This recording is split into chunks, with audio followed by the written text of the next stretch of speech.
নমস্কার। আজ শুভ ষষ্ঠী।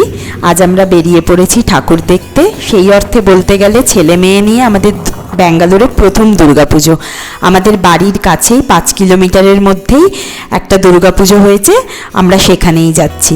পৌঁছে গেছি। এখানে বেশ ভালোই ঠান্ডা, তাই ওদেরকে টুপি পরিয়ে দিয়েছি। আর বাইকে তো বেশ ঠান্ডা লাগছে। চারিদিকটা বেশ আলো দিয়ে সাজানো, ছোট্ট মতো মেলা বসেছে। এই যে বাচ্চাদের সব চড়ার জিনিস, এটা হচ্ছে হোরামাবু বেঙ্গলি কালচার অ্যাসোসিয়েশন। আর এই যে তাবু তাবু মতো দেখতে পাচ্ছেন, এখানে বিভিন্ন খাবার দাবারের, জামা কাপড়, তারপরে এই যে সেন্টেড ক্যান্ডেল, এসবের স্টল। নিজেকে এবার একটু দেখিয়ে নিই। চলুন এবার ঠাকুর দেখি। আমাদের এবছরের প্রথম দুর্গা ঠাকুর দর্শন। এখানে কেয়ারপুরামের এমএলএ উনি আজকে উদ্বোধন করতে এসেছেন। এখানের দুর্গাপুজো আর কলকাতা দুর্গাপুজোর মধ্যে আমার যেটা বেসিক তফাৎ লাগে, ওখানে যেমন আকাশে বাতাসে পুজো পুজো গন্ধ, ঢাকের আওয়াজ, গান বাজছে, এখানে আপনি ডেস্টিনেশনে না পৌঁছানো অবধি সেরকম কিছু দেখবেন না। অনেকটা নিমন্ত্রণ বাড়িতে নিমন্ত্রণ খেতে আসার মতো ব্যাপার। বেশ ভালো লাগলো। আরেকটা দুর্গাপুজোয় চলে এসেছি, এটা রামমূর্তিনগর বিএসএস দুর্গাপুজো। আগেরটা যেমন মাঠের মধ্যে পুজো ছিল, এটা হচ্ছে একটা হলের ভেতরে। এখানেও স্টল বসেছে, শাড়ি, জামা কাপড়, গয়নাগাটি স্টল। আর হলের ভেতরে পুজো দেখার অভিজ্ঞতা আমার এই প্রথম হবে। আমার এর আগে এরকম কোনো অভিজ্ঞতা নেই। সামনে জুতো খুলে সবাইকে ভেতরে ঢুকতে হচ্ছে। চলুন যাই।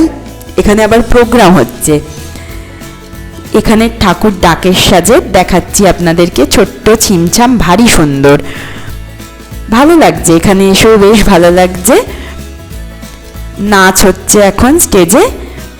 আর ডান দিকে এই যে ঠাকুর, ঠাকুরের সামনে দু সাইডে শাড়ি দিয়ে সাজানো রয়েছে। তিনিশা পেছন দিকে কি দেখছে আমি জানি না। প্রোগ্রাম হচ্ছে সামনে।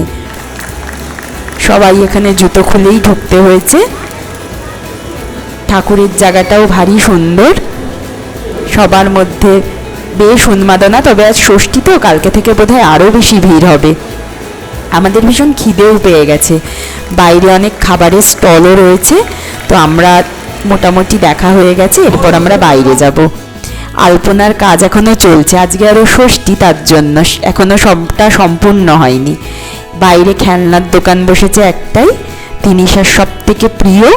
দূরে ওগুলো দেখছেন যে, ওগুলো খাবারের স্টল। চলুন যাই। এখানে অনেক খাবার দাবার আছে, ফুচকা, পাওভাজি, এগরোল, মোগলাই, চা, কফি, মোমো, বিরিয়ানি। তো আমরা নিয়ে নিয়েছি ভেজ চাও, এগ চাও। আর এই যে বেরোবো এবার, ঠান্ডা বেশ, ওদেরকে সোয়েটারও পরিয়ে নিয়েছি। চলুন তাহলে বাড়ি।